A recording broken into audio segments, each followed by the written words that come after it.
Cannonier versus Rodrigues. Cannonier versus Rodrigues. Who wins?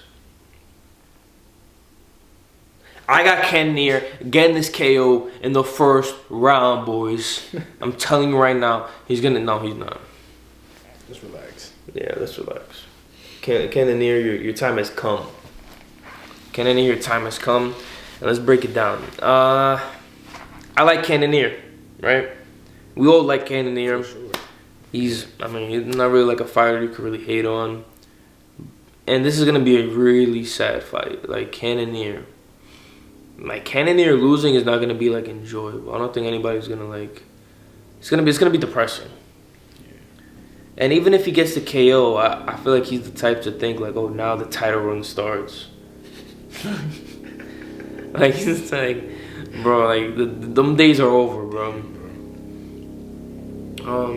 I think I don't know. I think if he loses this, I don't know if he's gonna get cut from the UFC, but I don't think he get cut, yeah, because he's not a bum. But I think if he loses like 2 more after this, he's gonna be on a 4-fight losing streak. Then it's like you gotta wrap it up, you know. Yeah. It's honestly his decision, bro. What they'll probably do is they'll probably have Cannonier versus like one of the newcomers, maybe even Patty Pimblett. But I'd pick Cannonier against Patty Pimblett. Against Patty? Bro, yeah. I can see that. Bro, I could see Cannonier just like knocking him out. But anyway, let's not make these random matchmaking. But let's go right into Cannonier versus Gregory Rodrigues, RoboCop. That's what they call him. I'm not gonna lie. I'm going Gregory Rodrigues by finish. Most likely, I think it's gonna happen by ground and pound KO, ground and pound TKO. What do you have? I got Gregory. For sure. I got Gregory, bro. Yeah. You said Cannonier's on his way out. Now I don't really feel confident in picking him. Yeah, but how do you think Gregory's gonna win? Ground and pound. Yeah, for sure. That's how he gets it done, really. Yeah, Gregory. A lot of people think you look at his resume like KO. Oh, he has all these KOs. You have to look at the takedowns. He actually shoots pretty good takedown entries. Especially since Cannonier got dropped bad.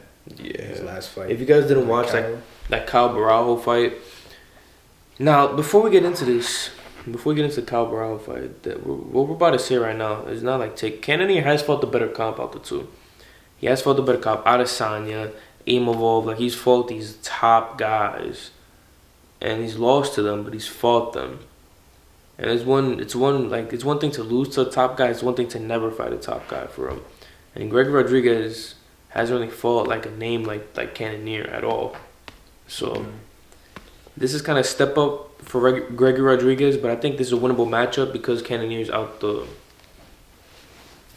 on his way out. But anyway, in a downward spiral right now. Yeah, he's a downward spiral. But Cannonier against Kyle Barajo, that fight was honestly a banger of a fight. They should have called it. I don't know what the ref was doing. If you watch that fight live, like literally, Cannonier was like knocked out, and Kyle Barajo was like about to submit him, and the ref is just like, is just looking. Like the ref had some bread on Cannonier. Yeah, the ref had a Cannonier to go decision. So he had the fight to end in decision. So Kyle Barajo, undefeated in the UFC, fighting nerd. Yeah. Give me Gregory Rodrigues. We actually picked Kyle Barajo inside the distance for that fight. Yeah, we had that fight. Which it should have been. Yeah, actually, that was crazy. You know, refs and shit. The refs. That ref was bad. Not as bad as Jose Aldo versus Mario Bautista, though. Boys, the YOLO parlay almost hit on that shit right there. We almost retired and went to Colombia. Yeah, boys. But anyway, back to the breakdown. Cannonier versus Rodrigues. I just think if Cannonier doesn't stuff the entries of Rodrigues, he's gonna have a hard time. I think he might get knocked down. He might get knocked out by ground and pound. He can mix in the takedowns. He usually finishes opponents, Gregory. Not Gregory Rodrigues, but both have suspect chins. So this is not counting out Cannonier. Cannonier has heavy hands. If you guys didn't watch that fight, he fucked up Kyle Barajo. Like right here. He messed him up bad right here. He gave him like a big cut. It was bad. Sure. Cannonier has power in his hands. I just wish he like mixed it in a little bit more. He's really just kind of like a stand and bang kind of guy. He's gonna stand and just gonna throw heavy punches. Now this is the stat that really kind of is why we're going with Rodrigues. He's taller, and Rodrigues is let me get it.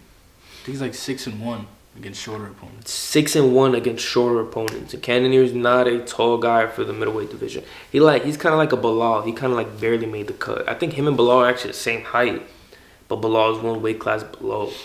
Like, and if you're a middleweight, in my opinion, you gotta be like 5'11" minimum. You gotta be tall for middleweight. Like 6'1", 6 foot is kind of like the baseline for middleweight, in my opinion. And anyway, Cannonier is about 5'10", 5'11". Against Gregory 6'3". Yeah, Rodrigues is 6'3". Cannonier is on his way out. He is older, even though he has the better resume. He's just on his fight. If Gregory mixes in the takedowns well, then I don't really know how Cannonier will be able to win this, because the takedown threat could leave him open to getting chinned. The problem with a lot of guys, I mean, we've seen it against Izzy and Imavov. What Imavov did early, he started shooting takedowns. So Izzy's worried about the takedowns. So he has that takedown threat. Imavov has that takedown threat. Yo, I could get you down, right? What that does, it leaves the guy open to getting chinned. The guy's like trying to, he's trying to like be ready for the takedowns.